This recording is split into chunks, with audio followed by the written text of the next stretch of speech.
Rádio Rio de Janeiro passa a apresentar o programa Estudo das Obras de André Luiz. Vamos refletir sobre o livro Os Mensageiros. Produção e apresentação, Marco Antônio e Tereza Cristina.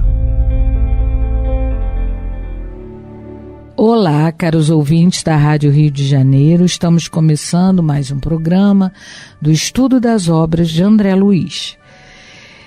Estamos atualmente estudando o livro Os Mensageiros, psicografado por Francisco Cândido Xavier pelo espírito de André Luiz.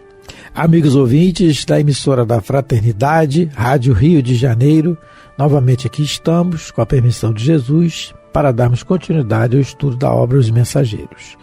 Nós continuamos estudando o capítulo 9 e no programa passado nós comentávamos sobre o que o diálogo entre a personagem Benita e a Ernestina, né?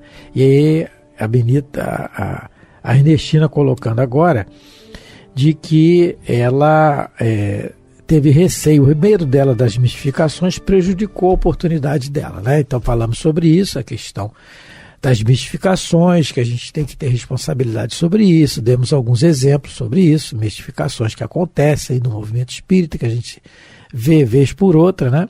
Por uma falha nossa de vigilância, né? E nós lemos, Tereza leu o capítulo 20... Eu li o 20, item 230, e li... O 29 também. O 27, o item 303. E a nota de Kardec, né? Na nota, o item 303 é a nota. Exatamente, sobre isso. Quem quiser ler, estudar mais um pouquinho, tem esses itens aí. Então, falamos sobre isso, a questão do medo, né? Também, e agora vamos continuar, porque antes a questão do medo, ela fala do receio que prejudicou a oportunidade dela, né? O medo, né? Falamos sobre isso também. E agora vamos continuar do parágrafo 16, né? Aí ela, a Benita fala... Eu ouvi...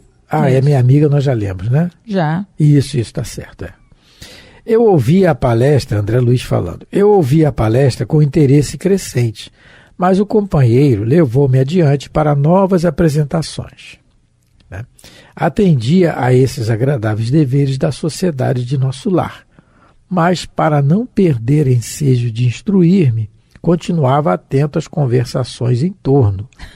Alguns cavalheiros mantinham discreta permuta de pareceres. Então, é um detalhe também que a gente analisa, que o André Luiz, ele fala que para não perder a oportunidade de se instruir. Então, tem sempre essa oportunidade que acontece conosco da instrução. Ele não está ali ouvindo a conversa para saber da vida dos outros, para fazer a fofoquinha. Né? Não é isso. É a questão da instrução. E que bom para nós que ele é interessado assim. E aí nós temos, ele foi escolhido por isso. Tantos espíritos podiam ser escolhidos, mas ele foi escolhido para trazer esses detalhes da vida do espírito para nós, né? Para nos esclarecermos cada vez mais enquanto aqui encarnados. No caso aqui nós estamos falando da falência, que é o que já aconteceu e pode acontecer conosco novamente, né? Daquilo que a gente prometeu fazer e não fez. No caso aqui especificamente é da mediunidade, mas pode ser em qualquer comportamento humano. Até porque a falência da mediunidade é pelo mau comportamento da pessoal. Então tudo direciona vai terminar nessa questão do comportamento pessoal. Então essa questão da instrução. Quer falar alguma coisa? Não. Então vamos continuar. Reconheço que fali. Agora ele vai escutar outra conversa, né? Nós já vimos a experiência da Mariana, já vimos a experiência da Benita, já vimos a experiência da Ernestina. Agora ele vai falar de uma outra experiência aqui, né? No caso, ele vai escutar uma outra conversa aqui. Reconheço que fali, dizia um deles em tom grave. Muito já espiei nas regiões inferiores, mas aguardo novos recursos da providência. Então, um detalhe que a gente sempre tem aqui, porque Deus não está pobre de misericórdia, conforme os Espíritos dizem, né? Os recursos da providência, que ele está dizendo, são novas oportunidades de trabalho para o seu resgate. Então, mais um detalhe aqui que desmistifica essa questão do perdão. Você errou, reconheceu, você pediu perdão a Deus, está perdoado, limpou a sua ficha. Não é assim. A nossa ficha kármica, chamada ficha kármica do termo hindu, né? Indiano, karma, verbete criado lá, karma, ela vem do nosso mau comportamento. E quem limpa a nossa ficha somos nós. Esse raciocínio, isso aí, graças a Deus, já está já está sendo mais esclarecido com o passar do tempo. O aluno, basta a gente fazer uma analogia simples. O aluno que fez se comportou mal na escola, não estudou, e aí os deveres de casa ele não fez. É justo que a mãe ou a avó, que acontece muito, faça por ele? Vocês acham certo? O ouvinte que está aí prestando atenção nas nossas conversas aqui sobre o livro, vocês acham certo que a mãe ou a avó faça, ou o pai, e o aluno vá para a escola novamente no dia seguinte com o dever prontinho e a professora elogia, mas não foi ele que fez, ele não aprendeu nada. Isso está errado, exatamente aqui. Como é que Deus ia limpar o nosso nome se nós é que sujamos? Né? Limpar a nossa ficha. Isso. Então, a oportunidade são novos trabalhos. E esses novos trabalhos, eles vão ter as dificuldades necessárias para o nosso engrandecimento do espírito. Não é? É nesse sentido. Então, continuando. Faltou-lhe, porém, bastante orientação para o caminho? Perguntava um companheiro. Você vê que vemos aqui que, novamente, o mesmo foco, o mesmo raciocínio. Ele está perguntando, faltou orientação? Ele vai falar que não. Vai responder aqui. Porque para ninguém faltou orientação, assim como para a vida nossa, nunca faltou orientação no nosso preparo para novas experiências, que é o que está acontecendo aqui, como nós reencarnamos agora, assim como não falta orientação dos bons espíritos constantemente conosco, né? Influi os espíritos da nossa vida muito mais que supõe. De ordinário são eles que vos dirigem. Na pergunta do Livro dos Espíritos. 459 do Livro dos Espíritos. Então, isso. De ordinário, quer dizer, ordinariamente, comumente, eles vos dirigem. Agora, qual o espírito que nos dirige? Qual é aquele que a gente dá acesso a ele para nos dirigir? Não tem a frase, diga-me com quem andas que eu te direi quem és?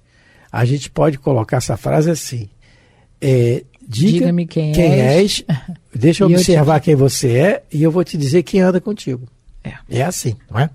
Isso. Mais um pouquinho então.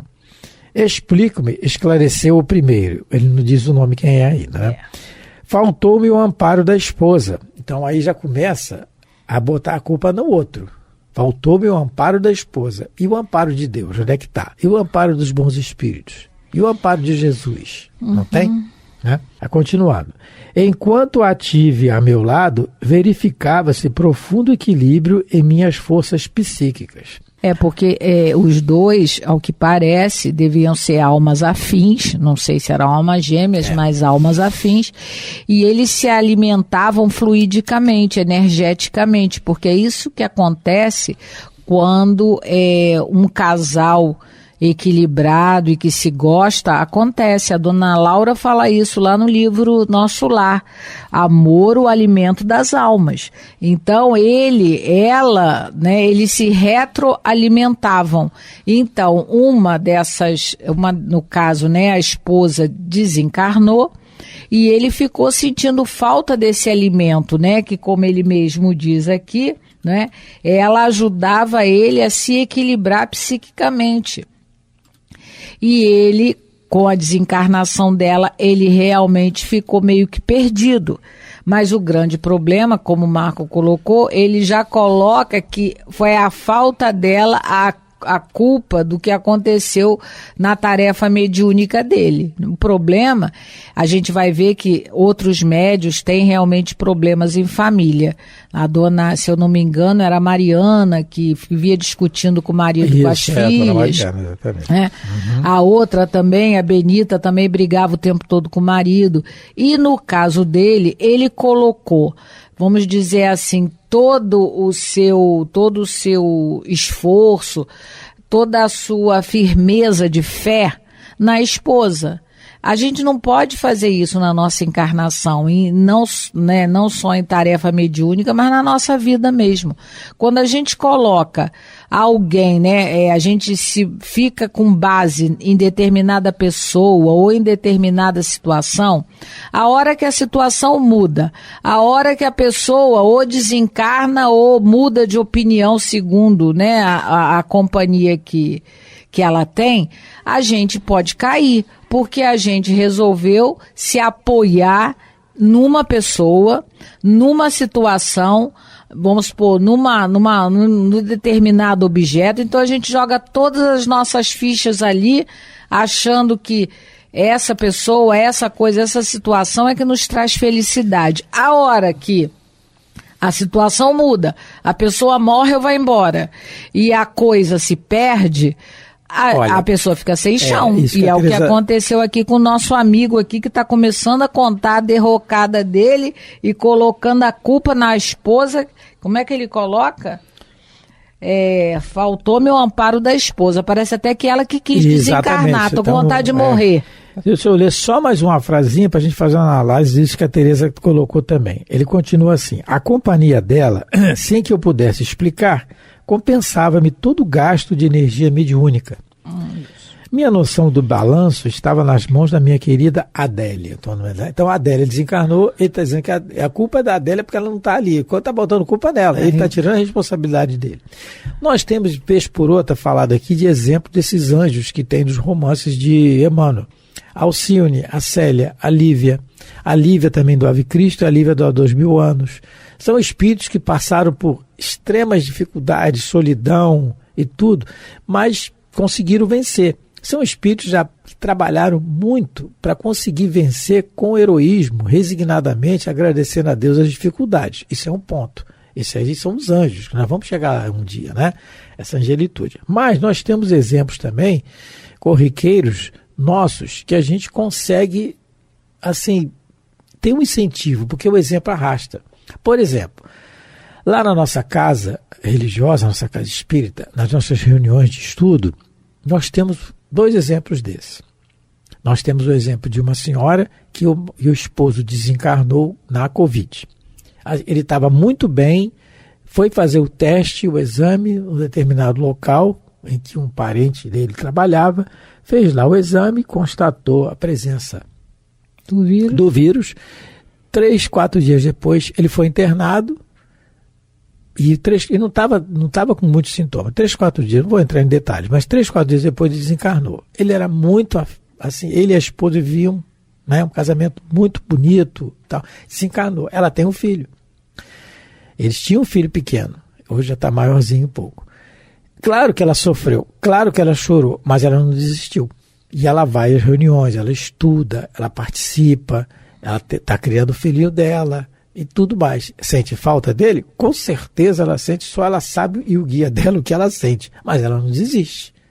A missão dela não é a mediunidade, como aqui, mas a missão dela é tratar de cuidar do filho em primeiro lugar. É aquele espírito que veio para a responsabilidade dela para ela cuidar.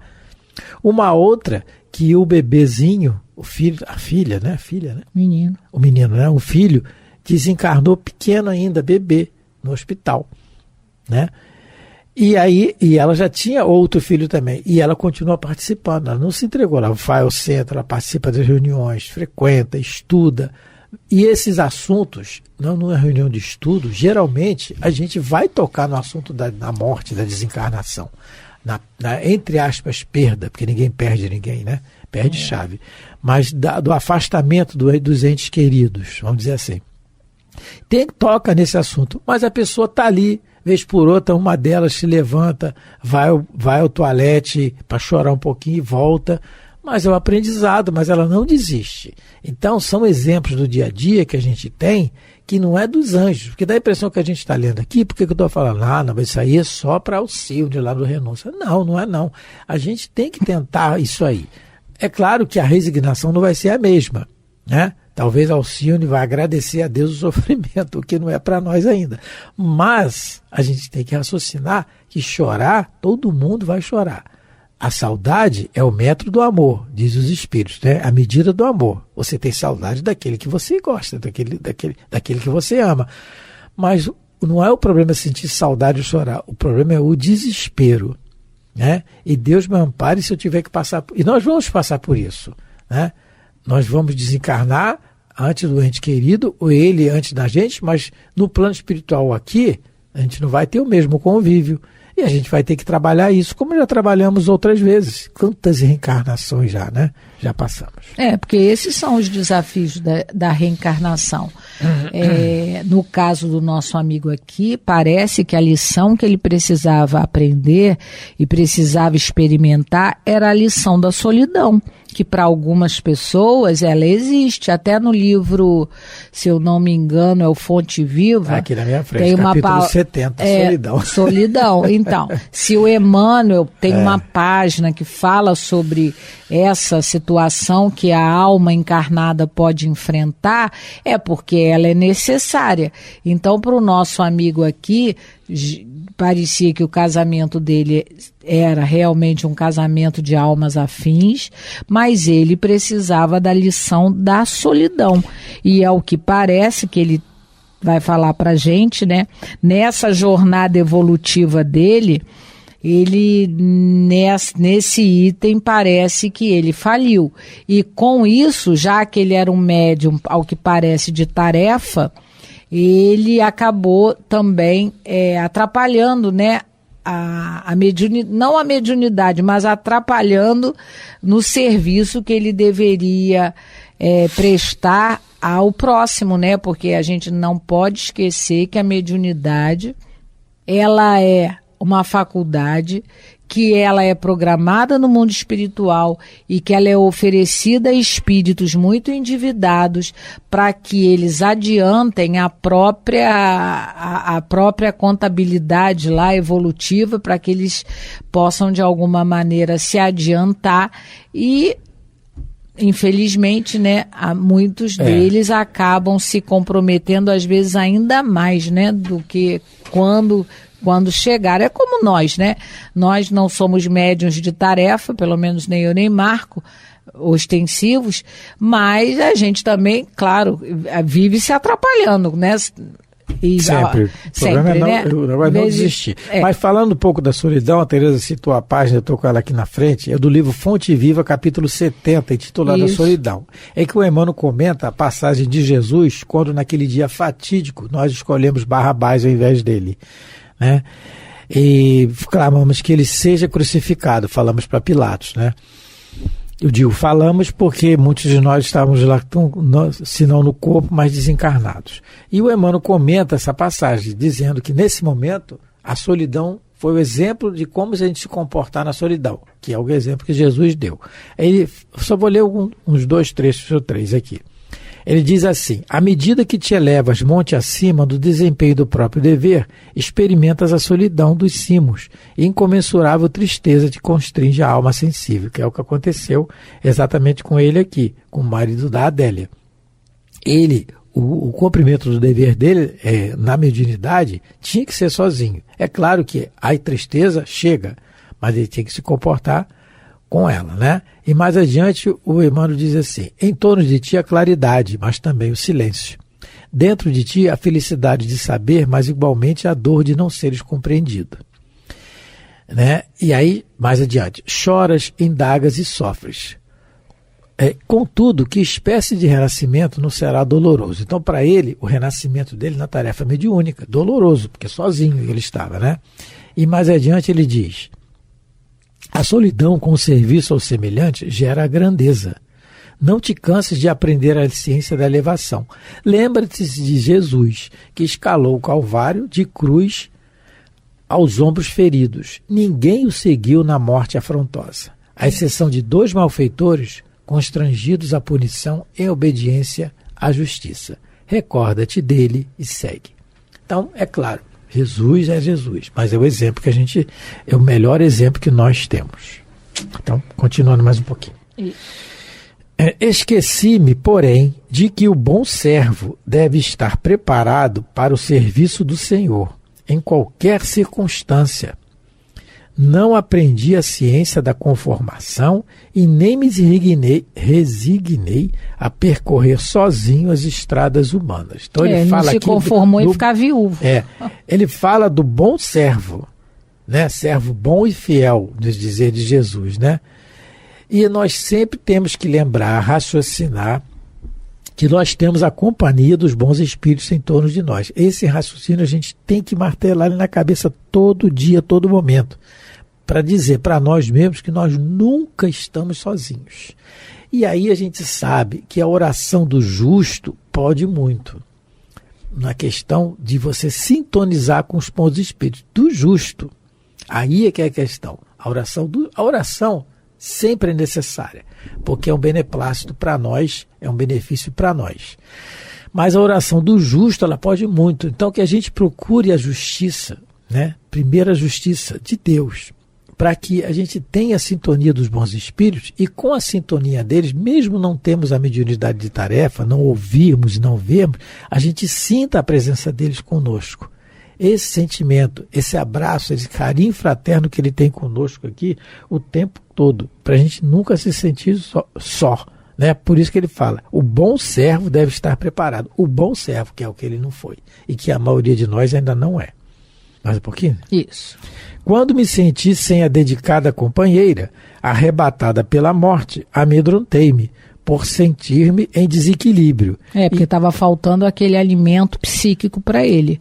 Né? E ele aí ficou, né, inconformado com a viuvez. Lá no, quem que tiver interesse, o livro no Evangelho segundo o Espiritismo, no capítulo 9, o item 8, lá tem resignação e obediência, que a gente já viu várias vezes aqui, né? Só lembrando que a resignação é um passo adiante da obediência, e ele não conseguiu realmente ser resignado nessa hora. E uma coisa importante é essa frase que ele diz, e procurei substituí-la. Uma coisa que a gente... Eu não li ainda. Faltou ler o finalzinho. E erradamente procurei substituí-la e fui acidentado. Essa eu não li o pedacinho. Você parou. Não, leu sim. Não, o finalzinho. Mas tudo bem, li agora. Erradamente procurei substituí-la e fui acidentado. Eu acho que você não leu e fui acidentado, mas procurei substituí-la. Aí é que começou o problema dele e começa o nosso. Por quê? Os espíritos dizem, né, e até tem um ditado popular aí também fala sobre isso, o que é nosso vem no nosso colo. Né, vem nas nossas mãos, nosso colo é uma simbologia, vem na nossa mão, não precisa sair procurando, não é? Porque vai chegar, o que é seu, a vida se incumbe de colocar na tua frente. No livro Técnica de Viver tem um capítulo, chama o número 51, Mandato Pessoal. É muito interessante, esse livro foi psicografado pelo Valdo Vieira, pelo espírito Kelvin Van Dyne. Ele diz assim nesse capítulo, não precisa você perguntar pelos desígnios da vida a seu respeito. O que temos a fazer está perto, quando o dia retorna. Seu posto, seu compromisso. O dever chega traçado pelas circunstâncias. Ninguém necessita espiar longe para descobrir o mandato de que se investe. Observe ao derredor a obrigação que lhe reclama devotamento. E aí ele vai dar uma série de circunstâncias em que você tem o dever de ajudar, de colaborar, de participar. Mas então, no caso do nosso amigo aqui, ele saiu em busca. Ele não se resignou, porque se ele tivesse que casar pela segunda vez, como o doutor Bezerra casou, né? Doutor Bezerra ficou viúvo e casou de novo. A vida ia colocar essa pessoa na frente dele, né? Como a gente diz, ia cair nas mãos, ia cair no colo. Mas como ele não teve a paciência, ele falou, fui acidentado. E no próximo programa nós veremos que tipo de acidente ocorreu. Comentando mais um pouquinho sobre essa questão da resignação. Hoje, lembrando que hoje nós estudamos o capítulo 9 do livro Os Mensageiros. Desejando a todos muita paz, um grande abraço fraterno a todos os ouvintes. Muita paz a todos e fiquem com Deus. Você ouviu pela Rádio Rio de Janeiro o programa Estudo das Obras de André Luiz, com o livro Os Mensageiros. Produção e apresentação Marco Antônio e Tereza Cristina.